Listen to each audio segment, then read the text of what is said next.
So there are rumors that the Sydney Harbour Bridge doubles as a tomb for 3 workers buried inside. Officially, 16 people died during the construction of the famous Harbour Bridge in Sydney, Australia, which was completed in 1928. However, legends say that there should be 3 more men added to the death toll. So according to the stories, 3 men died during construction after they fell into the brick pylons of the bridge. However, since they were migrant workers and because labor laws didn't see all of this at the time, their disappearance was unnoticed for weeks. Apparently, retrieving the bodies would have been too difficult, and so they were entombed for the eternity. So there's, this element of aspect of the idea of the, societal class of these undertones, from my point of view, seem to, wrap itself in the elements of the story too, of this urban legend. And it's quite interesting when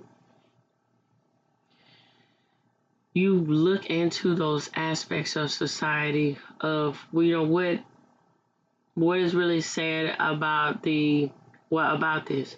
So if they were a prominent people, or of that layer, could be an element added on to that. It's really something to say about the notion of that aspect too. And then also about the notion of the lineage of the aspect of and the Industrial Revolution and the elements of building construction from the ground up and building traditions within that element of these architectural structures. And I think that could be an element in there too. So, the first reported chupacabra attack was in Puerto Rico in 1995. Since then, there have been alleged sightings up and down North America. And I remember hearing stories about this growing up, about the chupacabra, about this aspect of how these, you have to be careful at night, or these sort of things that you never know, it might attack you. And then this also along the ledge of this demonic tied to this creature and all of these mass hysterical elements being seeped in to this. And so, this is also a means of, tying into the elements of what is particularly being said about the rooted culture and how their urban legends center around certain things. So let's talk about this. The word chupacabra is Spanish for goat sucker.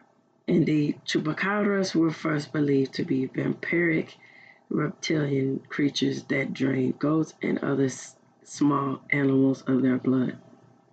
The first reported sighting of the chupacabra was in March of 1995 in Puerto Rico, when 8 sheep were found dead and drained of blood, with 3 small punctured wounds of the chest. 5 months later, as many of the 150 farm animals were found dead in the same manner. The legend spread, and more sightings followed in Latin America and the southern U.S., though there have been alleged sightings as far as north of Maine. In the 2000s, the chupacabra reemerged, but it looked to be a bit different. So, according to the BBC, it was described as a hairless dog-like animal, walking on four legs and quite horrific looking. Hairless with the gaunt appearance and burnt-looking skin. When alleged the chupacabra's bodies turned up, scientists DNA tested them, identifying them as normal animals that were affected by the mange, their hair and fur had fallen out. However, the legend persists. And then, this is very interesting too. So, the aspect of elements of believing fact over fiction, okay?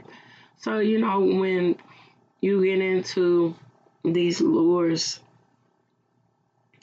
particularly with this, example, so it reminds me of how the changeling and how John Solo, the YouTuber, he did a really good. He's a really good YouTuber. I would suggest checking out his content if you don't already know about him.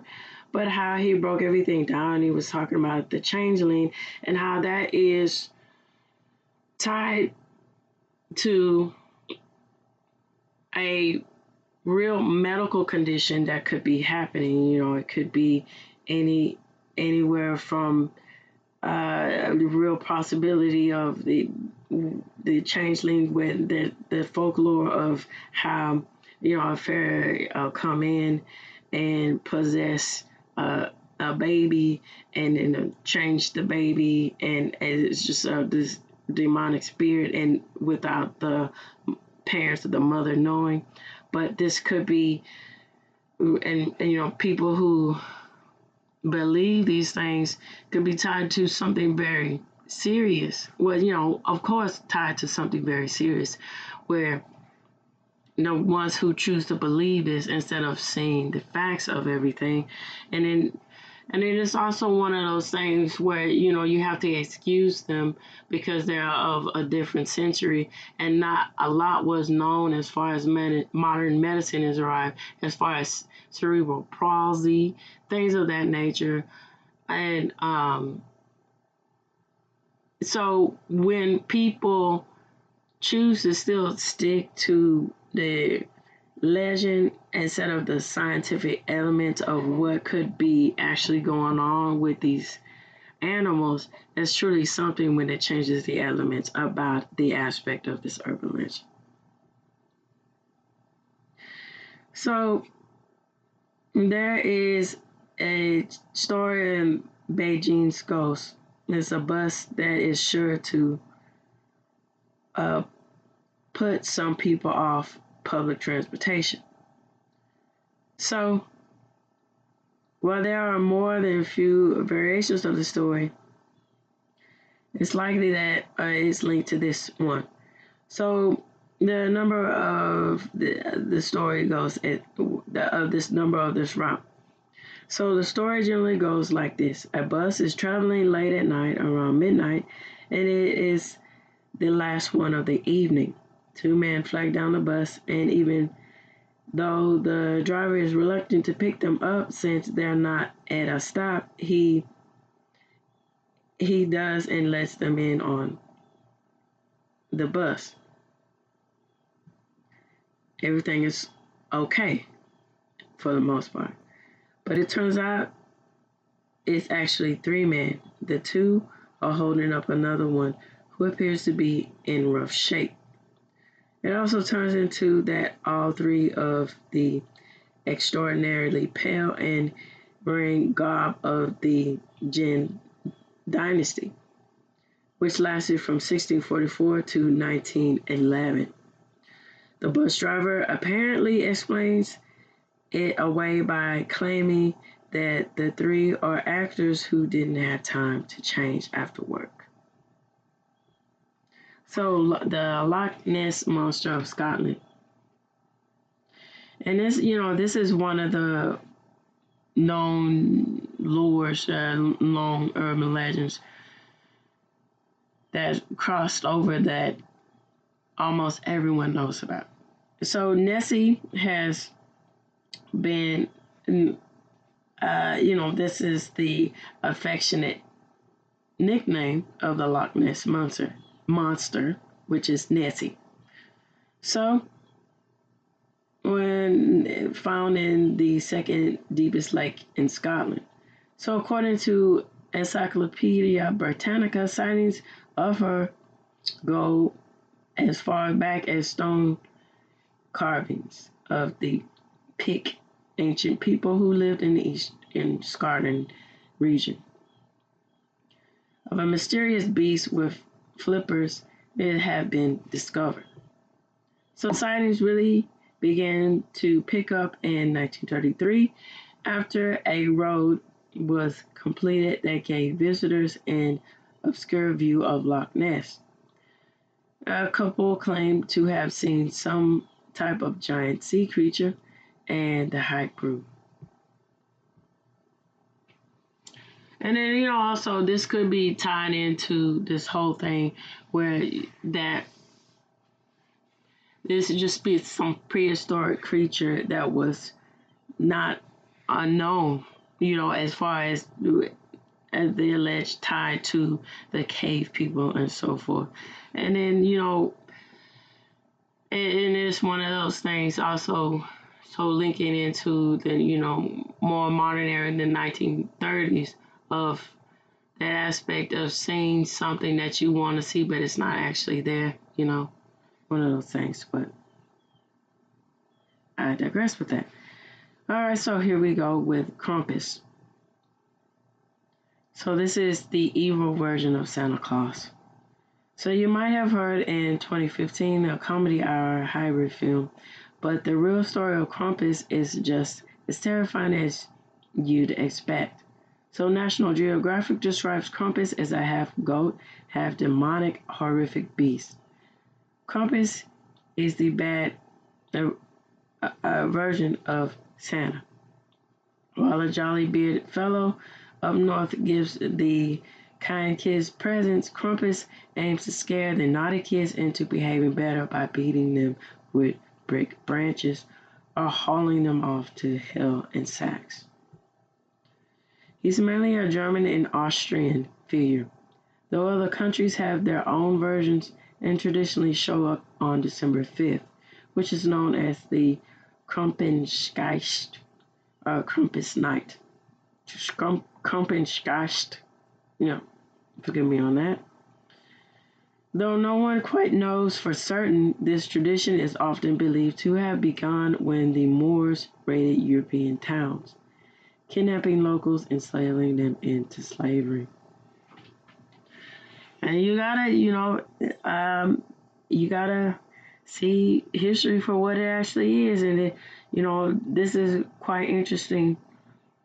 Giving into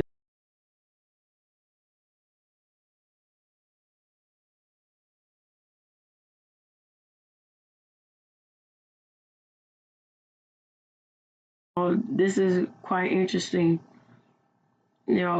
Giving into telling the true elements of what actually goes on, and the history of how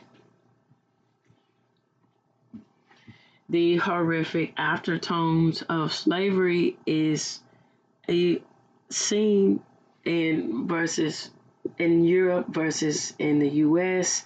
And then, it's really a learning lesson to take on if you want to. And it's one of those things that, when you dive into it and see things for what they actually is, it really changes history. And I think that's quite remarkable. And it's nice to see this and think about that. And it's just really a sad tale, and it's just horrific that these things, as far as the lore of this